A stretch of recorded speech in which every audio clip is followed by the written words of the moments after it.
సూర్య భక్తి టీవీ ప్రేక్షకులందరికీ కూడా స్వాగతం సుస్వాగతం.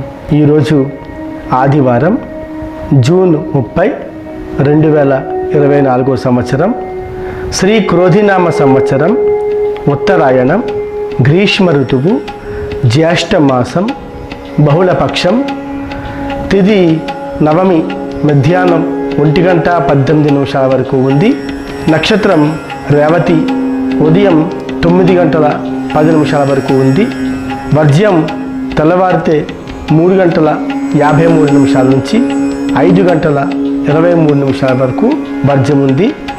దుర్ముహూర్తము సాయంత్రం 4:49 నుంచి 5:41 వరకు మనకి దుర్ముహూర్తం ఉంది. అమృతకాలం ఉదయము 5:56 నుంచి 8:25 వరకు, మరియు రాత్రి 12:54 నుంచి 2:23 వరకు అమృతకాలం ఉంది. ఈ టైంలో మీరు ఏ పైన చేసుకోవడానికి చాలా బాగుంది. చంద్రరాశి మీనంలో ఉంది, సూర్యరాశి మిథునంలో ఉంది.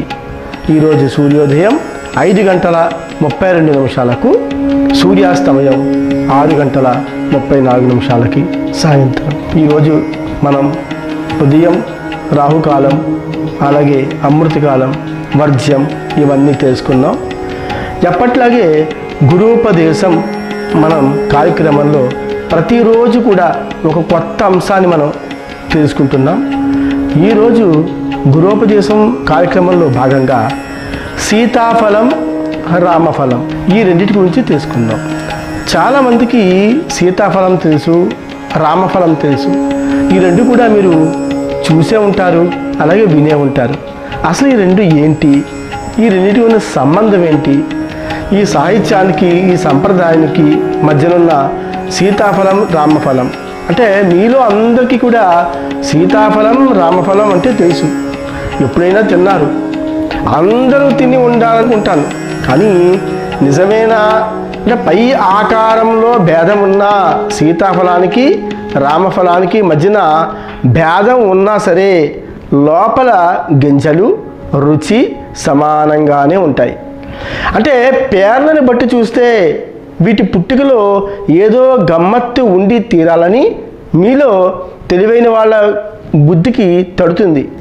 నిజమే, ఆ గమ్మత్తు ఏంటో అంటే సీతాఫలం రామఫలం ఈ రెండింటికి మధ్యన ఆ గమ్మత్తు ఏంటో మనం కొంచెం జాగ్రత్తగా ఈరోజు మనం తెలుసుకుందాం. శ్రీరామచంద్రమూర్తి రావణ బ్రహ్మను చంపి సీతాదేవిని తీసుకుని అయోధ్యకు వచ్చి పట్టాభిషేకం చేసుకున్న సంగతి మనందరికీ తెలిసిందే. అయితే ఆయన పట్టాభిషేకం అవుతూ ఉంటే సామంతరాజులు, బంధువులు, స్నేహితులు, భక్తులు మొదలైన వారంతా కలిసి తలా ఒక కానుక తీసుకొచ్చారు. అంటే ఎక్కడైనా ఏదైనా పట్టాభిషేకం కానీ ఏదైనా పుణ్య కార్యం కానీ జరిగినప్పుడు, సత్యనారాయణమూర్తి వ్రతానికి కానీ లేకపోతే వివాహాలకు కానీ ఎవరైనా దంపతులు పీటల మీద కూర్చున్నప్పుడు ఆహ్వానంగా వచ్చే వాళ్ళందరూ కూడా ఏదో ఒకటి అంటే ఒక బట్టలు పట్టడము, కుంకుమ పెట్టి ఒక దానక్షరము, లేకపోతే ఒక పండుని పట్టడము, ఏదో కార్యక్రమం అలా చేస్తూనే ఉంటారు. అలాగే శ్రీరామచంద్రమూర్తికి పట్టాభిషేకం జరుగుతున్నప్పుడు కూడా అందరూ కూడా రకరకాలుగా వారు తోచిన వంటి అవన్నీ కూడా తెచ్చి అక్కడ వాళ్ళందరికీ కూడా అంటే సీతారాముల వారికి ఇస్తున్నారు అన్నమాట. ఒక గిఫ్ట్గా, ఒక బహుమతిగా అక్కడ ఇస్తున్నారు. అందులో వానరుడు, సుగ్రీవుడు, రాక్షస రాజు విభీషణుడు, దేవతల రాజు ఇంద్రుడు అందరూ కూడా బహుమతులు తెచ్చిన వారే. ఎంత గొప్పగా జరుగుతుందండి అక్కడ శ్రీరాముల వారి పట్టాభిషేకం. అయితే ఈ శుభ సమయంలో చదివించడానికి ప్రపంచంలో గొప్పవైన వజ్రాలు, మణులు, రత్నాలు ఆదిగా గల అపురూపమైన వస్తువులందరూ కూడా తలో ఒకటి అలాగా వాళ్ళకి నచ్చింది, వాళ్ళకి తోచింది అలా తెస్తూనే ఉన్నారు, అలా అక్కడ సమర్పిస్తూనే ఉన్నారు. అయితే ఇక సామంతరాజులు, రాజాదిరాజులు ఏదో ఒక గొప్ప వస్తువు తీసుకొస్తారు. ఇంకా భక్తులు, జ్ఞానులు అందరూ కూడా కానుకలు అలా తెచ్చి అక్కడికి ఇస్తూ ఉంటారు. అందరిలోకి పరమ భక్తుడైన ఆంజనేయ స్వామి పట్టాభిషేకం 3 రోజులు ఉంది అనగా మొదలుపెట్టాడు ఆలోచన. అసలే రాముడంటే పిచ్చి ప్రాణం. సీతారామాంజనేయ స్వామి వారిని తలుచుకున్నప్పుడు, ఆయన్ని కొలిచినప్పుడు, ఆయన్ని పూజించినప్పుడు రామా అనే ఒక శబ్దాన్ని కనుక మనం పఠిస్తే ఎంత దాసుడైపోతాడా కదా మహారాజు. ఆ వానరం, ఆ కోతి, ఆ ఆంజనేయుడు నిజంగా ఎంత రాముడి భక్తుడైతే అంటే రామ అనే పదానికి పూర్తిగా ముగ్ధుడైపోతాడు, పరవశమైపోతాడు. అటువంటి ఆంజనేయ స్వామి పట్టాభిషేకము 3 రోజులు ఉంది అనగా పెట్టాడండి ఆలోచన. ఏమి కానుక సమర్పించుకుందామా? ఆ శ్రీరామచంద్రమూర్తికి పరమ ప్రియమైనది, ఎవ్వరు తేనిది అటువంటి వస్తువుని తీసుకొచ్చి నేను రాముల వారికి ఇవ్వాలి. అంటే అన్ని బహుమతులను కూడా నేను తెచ్చిన బహుమతి అత్యంత అద్భుతంగా, అబ్బా ఆ శ్రీరామచంద్రమూర్తికి ఈ ఆంజనేయుడు, ఈ వానరుడు ఎంత గొప్ప బహుమతి ఇచ్చాడయ్యా అని చెప్పేసి అందరూ కూడా నన్ను మెచ్చుకొని అందరూ నా గురించే మాట్లాడాలి అని ఏ వస్తువు గురించి ఆలోచించినా ఎవరో ఒకటి తెచ్చునే ఉన్నారు. ఇది తెద్దామా, అది వాళ్ళు తెచ్చేశారు. పోనీ ఈ వస్తువు తెద్దామా, వాళ్ళు తెచ్చేశారు. ఎలాగా 3 రోజుల నుంచి ఇదే ఆలోచన మా రామాంజనేయుడికి. అయితే ఆంజనేయ స్వామికి ఏది పాలుపోవడం లేదు. ఆలోచిస్తూ ఆలోచిస్తూ కూర్చున్నాడు. రేపు పొద్దున్నే పట్టాభిషేకం, అట్లే సమయం లేదు. తెల్లారి లోపుగా ఆ కానుకేదో నిర్ణయించి తీసుకురావాలి. చప్పున ఏదో జ్ఞాపకం వచ్చి లేచాడు. అంటే హనుమంతుడు తక్షణము రివ్వుమంటూ సరిగ్గా ఆ ఆంజనేయ స్వామి వారికి ఏదో ఒక గుర్తు వచ్చి, అంటే ఎలాగా, ఓహో ఈ పని చేస్తే సక్సెస్ అవుతుందేమో అని ఆలోచించి బ్రహ్మదేవుడి దగ్గరికి వెంటనే పోయి వాలిపోయాడు. ఎవరు? మన ఆంజనేయ స్వామి. హనుమంతుడు తొందరగా వేళగాని వేళ హనుమంతుడు రావడం చూసి అదిరిపడ్డాడు బ్రహ్మ. ఓయ్ బాబోయ్, ఈరోజు ఏం పంపం చేశాడో, చూసి రమ్మంటే కాల్చి వచ్చే రకం మన ఆంజనేయ స్వామి వారు. మరి అలాంటిది ఇంత పొద్దున్నే నా దగ్గరికి వచ్చాడు అంటే ఏదో ఒక బ్రహ్మకార్యం తలబెట్టాడేమో, ఏ కొంప ముంచాడో మా ఆంజనేయుడు అనుకుంటూ ఆ బ్రహ్మ భయపడుతూనే ఉన్నాడు. కుర్చీ వేసి కూర్చో, అంత పెద్ద అతిథిని కూడా బ్రహ్మదేవుడు ఒక కుర్చీ వేసి కూర్చోబెట్టాడు. కూర్చోలేదు హనుమంతుడు. చాలా తొందర పని మీద వచ్చాను ఓ బ్రహ్మదేవుడా, రేపు శ్రీరామచంద్రమూర్తి పట్టాభిషేక మహోత్సవం. ఆయనకు కానుకగా సమర్పించడానికి సీతాదేవికి, శ్రీరామచంద్రమూర్తికి పరమ ప్రియమైనది సృష్టించి ఇస్తే గాని నేను ఎక్కడి నుంచి వెళ్ళను, కూర్చోను, మిమ్మల్ని నేను కూర్చోనివ్వను. ఇదే బాధ. అంతవరకు కూడా నేను ఇక్కడి నుంచి కదలను, మిమ్మల్ని వదలను అని కూడా ఆ ఆంజనేయ స్వామి ఆ బ్రహ్మదేవుడికి విన్నవించుకున్నాడు. అసాధ్యుడని, పట్టిన పట్టు విడిచే రకం కాదని మన బ్రహ్మగారికి బాగా తెలుసు. అయినా ఈ అర్ధరాత్రి వేళ ఈ కోతి పీడ ఏమిటి అలా అనుకున్నాడో ఏమో. బాగా ఆలోచించి అంతకుముందు సృష్టిలో లేనివి, అతి మధురంగా ఉండేవి 2 పళ్ళు సృష్టించి వాటికి సీతాఫలము, రామఫలము అని పేరు పెట్టి, వీటిని ఎవరా నాయనా మీ రామచంద్రుడు చాలా ఆనందిస్తాడు అని చెప్పేసి బ్రహ్మదేవుడు అప్పటికప్పుడు సృష్టించిన ఒక రామఫలం, ఒక సీతాఫలం 2 సృష్టించి, సృష్టిలో లేని ఇప్పటిదాకా లేదు, చూడలేదు అటువంటి గొప్ప 2 పండ్లను ఆ బ్రహ్మదేవుడు అప్పటికప్పుడు సృష్టించి ఆంజనేయ స్వామికి ఇచ్చాడు. తక్షణం భూలోకానికి వచ్చాడు హనుమాన్. పట్టాభిషేక సమయమైంది.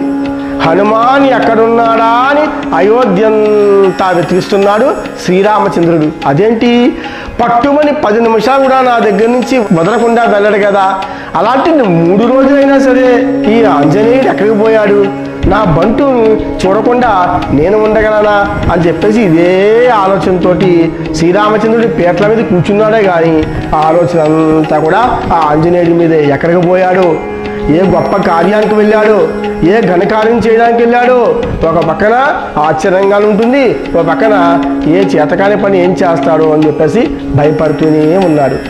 ఈ మొత్తం అయోధ్య అంతా వెతుకుస్తున్నాడు. బాబు వెళ్ళి చూడండి ఎక్కడ ఉన్నాడో మా హనుమంతుడు అని చెప్పేసి శ్రీరామచంద్రుడు ఆ యొక్క అయోధ్య అంతా వెతుకుస్తున్నాడు.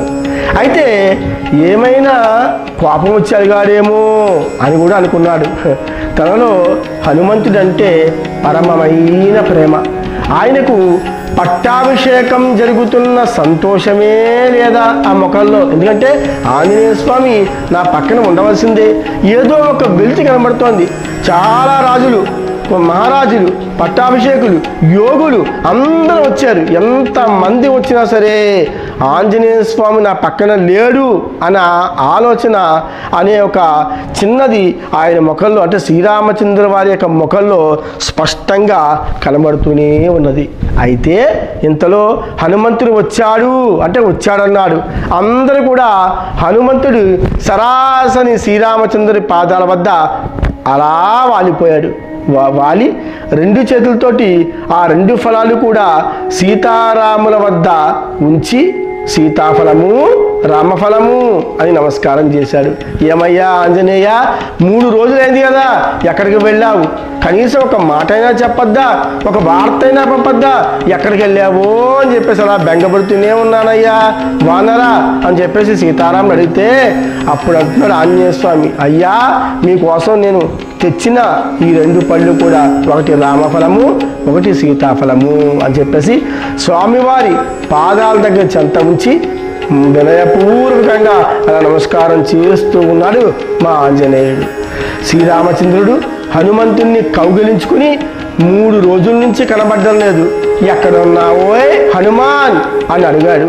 అప్పుడు హనుమంతుడు మొత్తం జరిగిన కథంతా చెప్పుకుంటూ వచ్చాడు. అంటే శ్రీరాముడితో కూడా సభంతా కూడా ఆశ్చర్యపోయారు. ఆహా, ఇది కదా భక్తి అంటే, ఇది కదా గురుభక్తి అంటే. అంటే 3 రోజుల నుంచి ఏ వస్తువు తేవాలా అని చెప్పేసి తనలో తను ఆలోచించుకున్నాడో ఏమో, ఏమైనా తిన్నాడో లేదో, ప్రపంచ జ్ఞానం ఉన్నాడో లేదో, ఆలోచించాడో లేదో, మొత్తం మీద 3 రోజుల నుంచి తిరిగి సంపాదించింది అనమాట. అంటే హనుమంతుని భక్తికి శక్తికి ఆ తర్వాత ఆ ఫలాలు 2 కూడా విడదీసి పెద్దలందరికీ కూడా అక్కడ ఉన్న వాళ్ళందరికీ కూడా పంచిపెట్టడం జరిగిందనమాట. ప్రసాదంలాగా పంచిపెట్టారు. అవి తిని వాటి మధురానికి అంతా కూడా ఆశ్చర్యపడిపోయి హనుమంతుని పొగుడుతూ గింజల్ని జాగ్రత్తగా పాతిపెట్టి మొక్కలు ములిపించి కాయలు కాయించి అందరికీ కూడా సీతారామ ప్రసాదంలా పంచిపెట్టండి అని చెప్పేసి సాక్షాత్తు శ్రీరాముడి యొక్క ఆజ్ఞ. అంటే సీతారామ చంద్రుడు సీతాదేవి ఎక్కువగా సంతోషించారు. ఈ అమృతమైన ఈ గురుభక్తికి చాలా మెచ్చుకున్నారు మన శ్రీరామచంద్రుడితో పాటు సీతాదేవి కూడా. అంటే హనుమంతుని భక్తికి ప్రతిభకి ఆనాటి నుంచి ఈనాటి వరకు మనం అలాగా సీతారామఫలము లక్ష్మఫలము ఇలా రామఫలం తింటూనే ఉన్నాం. అంటే ఈ ఫలాలని హనుమంతుణ్ణి ఒక్కసారైనా తలుచుకోము. అవి తింటున్నప్పుడు సృష్టించి భూలోకానికి తెచ్చి అందించిన ఒక గొప్ప ఆ 2 పళ్ళు అని చెప్పేసి హనుమంతుడిని తలుచుకుంటూ కూడా మనం ఈ రోజు కూడా మనం తింటూ ఉంటాం. అదే సీతాఫలం రామఫలం యొక్క కథ అన్నమాట. చూసారా అండి, ఈరోజు మనం చక్కని తెలియని విషయాన్ని, అంటే కొంతమందికి తెలిసినప్పటికీ కూడా చాలామందికి మన సీతాఫలం అంటే తెలుసు కానీ రామఫలం అంటే ఏంటో తెలియదు. ఒకవేళ తెలిసిన ఈ కథ గురించి పూర్తిగా కొంచెం మందికి తెలియకపోవచ్చు. కాబట్టి తెలియని వారు ఈ కథని తెలిసిన వాళ్ళకి అందరికీ కూడా పంచి ఈ యొక్క కథని అందరికీ కూడా మీ వంతు కృషి ద్వారా అందరికీ తెలియపరచాలని ఆశిస్తూ మీ అందరికీ కూడా మీ శ్రీమన్నారాయణ. రేపటి అంశంలో మనం మళ్ళీ ఒక కొత్త అంశాన్ని మనం తెచ్చుకుని అందరికీ కూడా మనం చక్కగా చెప్పుకుందాం, వివరించుకుందాం. సర్వే జనా సుఖినో భవంతు.